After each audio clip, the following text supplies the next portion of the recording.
Welcome back to the channel, guys. We're back with another daily Bible reading. We're continuing our journey in the Bible in 60 days. And like I've mentioned before, it's not the complete Bible in 60 days, but it is like an overview or a taste of the Bible. And it's a perfect plan for families and children to get started in reading the Bible. You get a nice overview and a good taste of the Bible. And we're reading out of the NIV Bible. And this one specifically is the Adventure Bible. So if you don't have one of those, you certainly can find one of those online. If you want to find that plan and other plans like it, then you want to go to questionsgod.com. That's questionsgod.com. Special thanks to them for allowing us to do this plan on YouTube. So today we're going to pick up our reading with Exodus chapter 32. And we're only reading verses 1 through 35. And this one is talking about calf worship. Kind of strange. Let's see what this is all about. The golden calf. When the people saw that Moses was so long in coming down from the mountain, they gathered around Aaron and said, "Come, make us gods who will go before us. As for this fellow Moses who brought us up out of Egypt, we don't know what has happened to him." Aaron answered them, "Take off the gold earrings that your wives, your sons, and your daughters are wearing, and bring them to me." So all the people took off their earrings and brought them to Aaron. He took what they handed him and made it into an idol cast in the shape of a calf, fashioning it with a tool. Then they said, "These are your gods, Israel, who brought you up out of Egypt." When Aaron saw this, he built an altar in front of the calf and announced, "Tomorrow there will be a festival to the Lord." So the next day, the people rose early and sacrificed burnt offerings and presented fellowship offerings. Afterward, they sat down to eat and drink and got up to indulge in revelry. Then the Lord said to Moses, "Go down, because your people whom you brought up out of Egypt have become corrupt. They have been quick to turn away from what I commanded them and have made themselves an idol cast in the shape of a calf. They have bowed down to it and sacrificed it and have said, 'These are your gods, Israel, who brought you up out of Egypt.' I have seen these people," the Lord said to Moses, "and they are stiff-necked people. Now leave me alone so that my anger may burn against them and that I may destroy them. Then I will make you into a great nation." But Moses sought the favor of the Lord his God.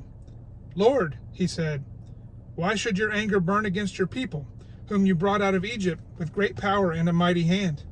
Why should the Egyptians say, 'It was with evil intent that he brought them out, to kill them in the mountains and to wipe them off the face of the earth'?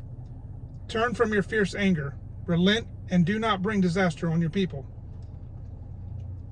Remember your servants Abraham, Isaac, and Israel, to whom you swore by your own self, 'I will make your descendants as numerous as the stars in the sky, and I will give your descendants all this land I promised them, and it will be their inheritance forever.'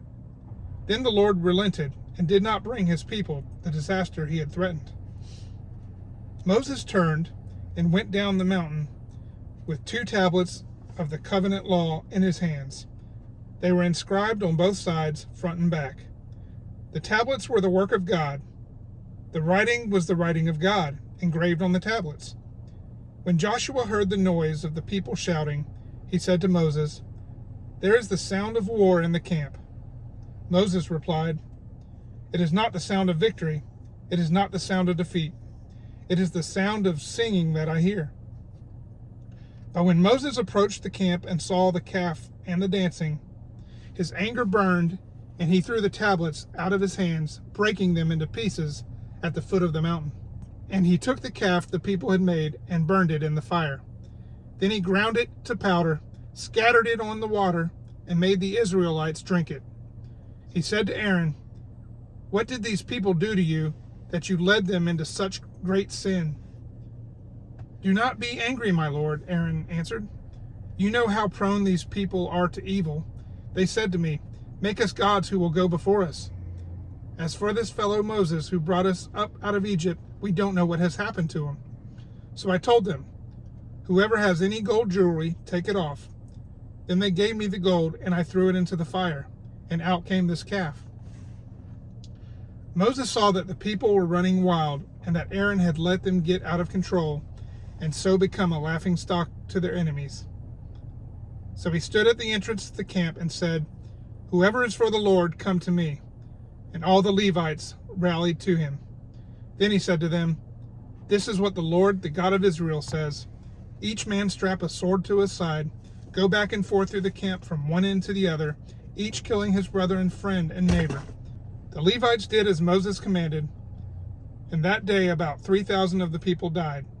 Then Moses said, "You have been set apart to the Lord today, for you were against your own sons and brothers, and he has blessed you this day."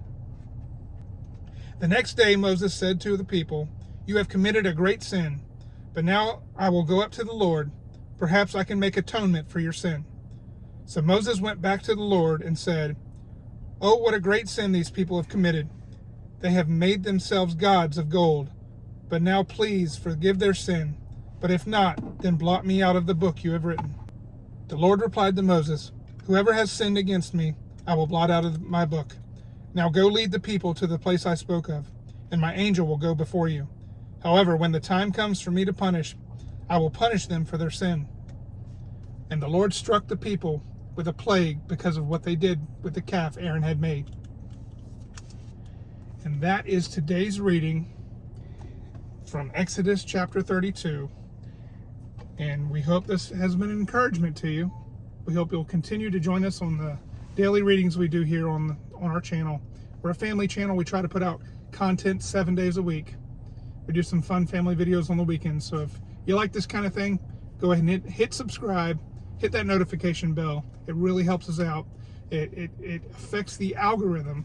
Whenever you do like a thumbs up or you leave a comment, hit the notification bell. It helps you to be notified, but it also actually helps the YouTube algorithm promote our videos and get them out to and suggested to other folks. So again, we hope you have a blessed day. God bless, and we'll see you tomorrow. Bye.